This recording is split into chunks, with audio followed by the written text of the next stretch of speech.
చూస్తూనే ఉండండి మన ప్రాంతం మన ఛానల్ News24.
ఆయన జేసీబీలు ఏ రోడ్ నుంచి ఏడిపోతాయో ఏం కూల్చేస్తారో ఎవరికి అర్థం కాని పరిస్థితి.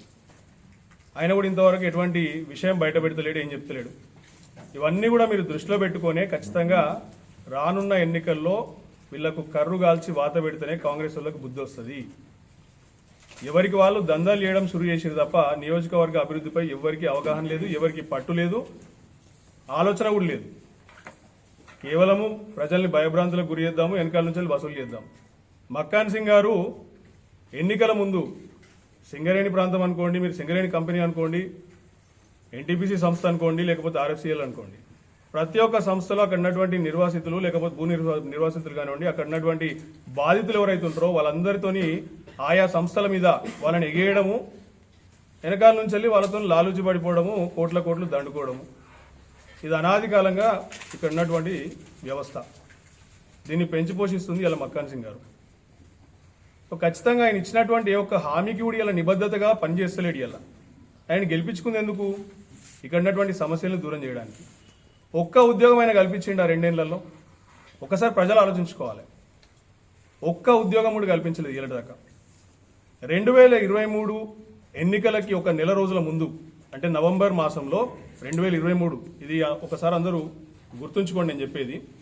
2023 నవంబర్లో కేటీఆర్ గారు అప్పుడు ఉన్నటువంటి ఇండస్ట్రీస్ మరియు ఐటీ శాఖ మంత్రిగా వారు స్థానికంగా అప్పుడు ఉన్నటువంటి ఎమ్మెల్యే గారిని, తర్వాత నన్ను అప్పుడు ఉన్నటువంటి ప్రగతి భవన్ ఇప్పుడు ప్రజాభవన్లో పిలుచుకొని స్థానికంగా ఒక ఐటీ టవర్ నెలకొల్పుదాం అనుకుంటున్నాము. మరి మీరు ఏం చేయగలుగుతారంటే, నేను ఆ రోజు అప్పటికే స్థానిక అప్పుడు మాజీ ఎమ్మెల్యే గారు అమెరికా రావడం, అక్కడ ఉన్నటువంటి ఒక 50 మంది ప్రజాప్రతినిధుల్ని, కంపెనీ ఓనర్లని కల్పించిన ఆ రోజు నేను కల్పించి వాళ్ళతో ఒక 500 జాబ్లకు ఆ రోజు కమిట్మెంట్ ఇప్పించిన. ఆ రోజు తక్షణమే అదే మాట నేను ప్రగతి భవన్లో కేటీఆర్ గారికి అప్పుడున్న మంత్రి గారికి చెప్తే 25 కోట్ల రూపాయల పరిపాలన అనుమతులు వెచ్చించి ఇదే రామగుండం మన స్టేడియంలో ఆ రోజు పక్కనే మీకు గుర్తుంటుంది ప్రెస్ మిత్రులకి, ఆ రోజు అక్కడ రిబన్ కటింగ్ చేసి ప్రారంభించారు పనులు. 25 కోట్లు ఆ రోజు శాంక్షన్ అయింది. మరి ఐటీ టవర్ ఏడమైందండి నాకు అర్థమవుతలేదు. మక్కాన్ సింగ్ ఏం చేసిండు? అది హుష్కాకి అయిపోయింది. అలా 15,000 కోట్లు పెట్టి 800 మెగావాట్ల పవర్ ప్లాంట్ ఇక్కడ తీసుకొచ్చే బదులు దాంట్లో పావు మందం ఒక 3,000 కోట్లు పెడితే మీకు ఇక్కడ 20-25,000 ఉద్యోగాలు కల్పించవచ్చు మిగతా రంగాల్లో. ఇంకా కాలుష్యం వెదజల్లే రంగాలే మీకు కావాలి. ఇలా రోజుకు 7-8 మంది మరణిస్తున్నారు గోదావరిఖని ప్రాంతంలో. కిడ్నీ బాధితులు కానివ్వండి, గుండెపోట్ల వల్ల కానివ్వండి, లంగ్స్ బాధితులు. ఇవేవి మీకు పట్టవా? కేవలం మీ కమిషన్ల ద్వారా మీరు జేబులు నింపుకునే విధానం తప్ప ప్రజలకు ఏమన్నా మంచి పని చేద్దామన్న ఆలోచన ఉందా మీకు?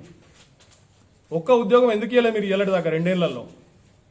రేవంత్ రెడ్డి గారి పాలసీ ఏంటి దీంట్లో? ముఖ్యమంత్రి గారు ఆ రోజు ఏమన్నారు?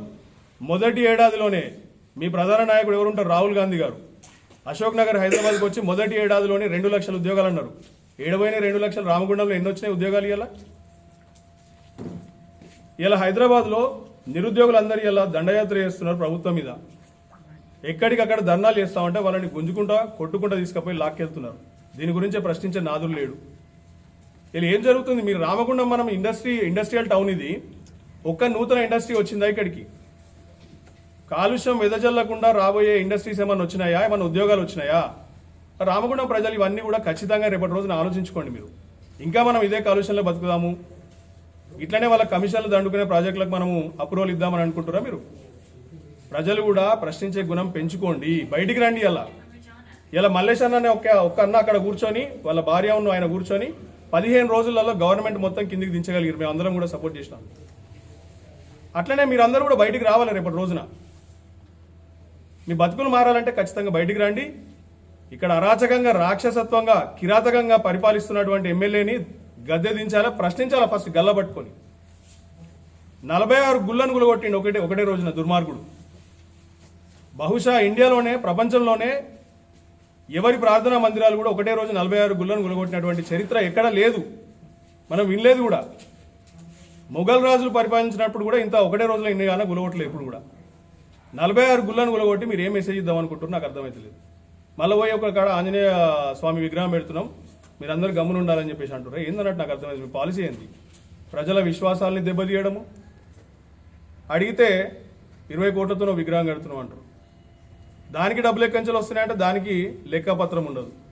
ఇంకొక ముఖ్యమైన విషయం మీ ముందట చెప్పదలుచుకుని, అసలు ఈ నియోజకవర్గానికి ఎమ్మెల్యే మక్కాన్ సింగ్ గారా లేకపోతే మనాలి ఠాకూర్ గారా? ఎవరండి అసలు నాకు అర్థమవుతుంది. ఇక్కడ ఎమ్మెల్యే గారు పాలకుర్తి కానీ అంతర్గా మండలాలకు పోతే ఆవిడకేమి మీరు పోలీస్ వాళ్ళు ఎందుకు సైరన్లు ఇస్తున్నారు, ప్రోటోకాల్ ఇస్తున్నారు నాకైతే అర్థమవుతలేదు. అంటే మీరు ఎవరికి భయపడతారు, ఎవరికి పని చేస్తారు? పోలీసు వారు ఎందుకు ఆమెకు మీరు పోలీస్ ప్రొటెక్షన్ ఇవ్వాలి, ప్రోటోకాల్ ఇవ్వాలి?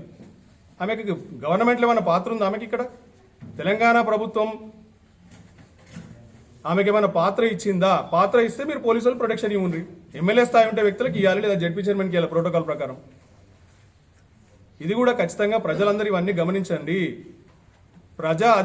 వీళ్ళ అధికారాన్ని ఏ విధంగా దుర్వినియోగం చేస్తూ దర్పం ప్రదర్శిస్తూ విదేశాల్లో జల్సాలు చేసుకుంటున్నారో మీరు ఒకసారి గమనించుండ్రి.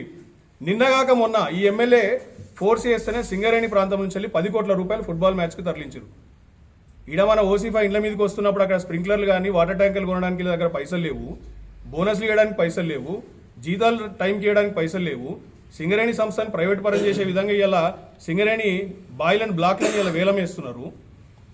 మళ్ళీ అటువంటి దివాలా తీయబోయే సంస్థ నుంచి వీళ్ళు చేస్తున్నటువంటి చర్యల వల్ల దివాలా తీయబోతుంది. అక్కడి నుంచి 10 కోట్లు తీసుకుపోయి ఇలా ఫుట్బాల్ మ్యాచ్లకు పెడతారు. ఎవరు? మక్కాన్ సింగ్ కొడుకు కోసం మక్కాన్ సింగ్ వియాంకురాల్ గారు, రేవంత్ రెడ్డి కొడుకు, రేవంత్ రెడ్డి తమ్ముని కొడుకు. ఇవన్నీ ప్రజలు గమనించండి.